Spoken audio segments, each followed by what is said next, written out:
Le 12 mars, Antoine se réveilla avec une étrange sensation.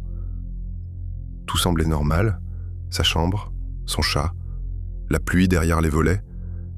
Il se leva, déjeuna, s'habilla, alla au travail. Mais tout le monde ce jour-là lui souhaita un joyeux anniversaire. Sauf qu'Antoine était né le 13 mars. Il en était certain. Il pensa à une erreur, un malentendu, peut-être avait-il mal lu la date. Il vérifia son téléphone, 12 mars, et pourtant, sa mère, ses collègues, même sa montre connectée, tout s'affichait le 13. Le soir venu, Antoine s'endormit avec un nœud au ventre. Le lendemain matin, il se réveilla dans le silence. Pas de notification, plus de cadeaux. Il alluma la télévision. On annonçait la météo pour le 11 mars. Il faillit tomber de son lit. Il retourna au travail. On parlait d'un incendie dans un immeuble du centre-ville. Mais cet incendie avait déjà eu lieu. Avant-hier, il s'en souvenait, il l'avait vu. Mais les autres, eux, disaient « Quelle tragédie, c'est arrivé ce matin !»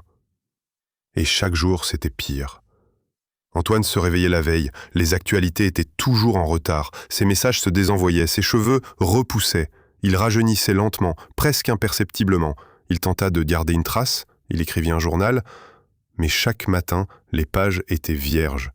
Il essaya de prévenir des scientifiques, un psychiatre, même un prêtre. Tous le prirent pour un fou.